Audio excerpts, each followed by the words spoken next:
लोणावळा येथून निघालेली मराठा आंदोलक मनोज जरांगे पाटील यांची पाययात्रा 25 जानेवारी रोजी सकाळी लोणावळा येथून पनवेलला निघणार आहे।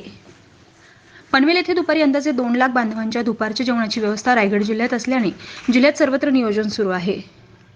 कर्जत तालुक्यातून 1 लाख भाकरी देण्याची जबाबदारी मराठा समन्वयक यांनी घेतली असून गावागावातून भाकरी जमा करणार असल्याचं समन्वयक यांनी सांगितलंय।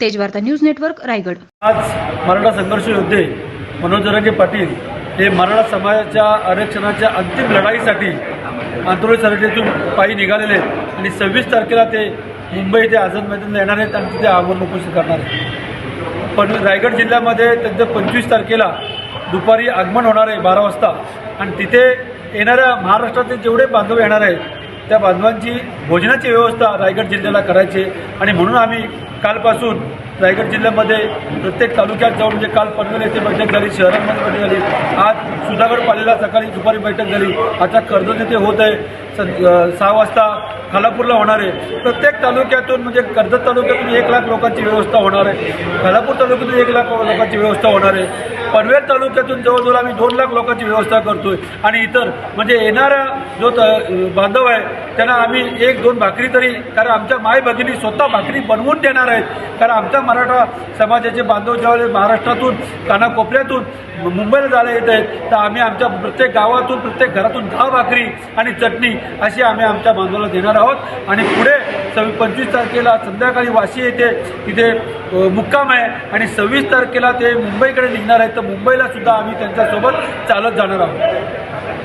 एक मराठा आणि या निमित्ताने मनोज जरांगे पाटील जेव्हा लोणावळ्याला 24 तारखेला मुक्काम येणार आहेत तर रायगड जिल्ह्यातील आणि नवी मुंबईतील सर्व बांधवांनी त्यांना घ्यायला लोणावळा येथे जायचं आहे। लोणावळ्याला त्यांना सोबत घेऊन आपण पनवेलला त्यांना दुपारी जेवण द्यायचं आहे आणि त्यांना वाशी येथे मुक्कामी सोडायचं आहे आणि म्हणून या निमित्ताने पुन्हा एकदा या रायगड जिल्ह्याने आजपर्यंत मराठा समाजाच्या आरक्षणामध्ये महाराष्ट्रामध्ये 1 नंबरला राहिलेला आहे आणि शेवटची संधी आता अंतिम टप्प्याची लढाई आहे।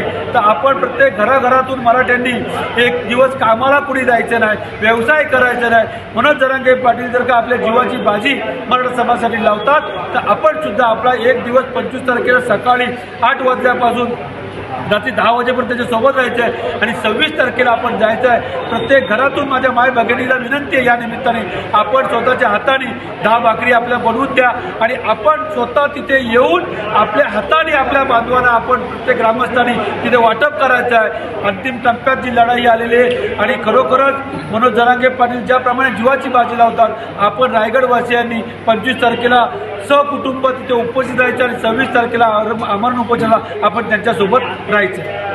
आज कर्जत तालुक्यात बैठक झाली, कशा प्रकारे नियोजन कर्जत तालुक्याने घेतलेले आहे? निश्चितच कर्जत तालुक्यात बैठक झाल्याच्या नंतर आम्ही प्रत्येक पंचायत समिती वार्ड वाईज इथे आढावा घेतलेला आहे। प्रत्येक पंचायत समिती वार्ड वाईज प्रत्येकाने कोणी 10,000 भाकरीची, कोणी 25,000 भाकरीची, कोणी 10,000 पॅकेट पुलावची अशी व्यवस्था घेतलेली आहे। म्हणजे आता आम्ही ज्या सोबत आता प्रत्येक आमचे समन्वयक आहेत, प्रमुख इथे पदाधिकारी आहेत तर 1 लाख लोकांची व्यवस्था इथे 10 मिनिटात झालेली आहे। कदाचित ती वाढू शकते कारण कर्जत तालुका मोठा तालुका आहे आणि इथे नेहमीच मराठा समाजासाठी कर्जत तालुका रायगड जिल्ह्यामध्ये हिरिरीने भाग घेतलेला आहे। त्यामुळे 1 लाख लोकांची व्यवस्था आता इथे झालेली आहे। मला वाटते 2 लाख लोकांची व्यवस्था सुद्धा कर्जत तालुका करेल ही माझी अपेक्षा आहे।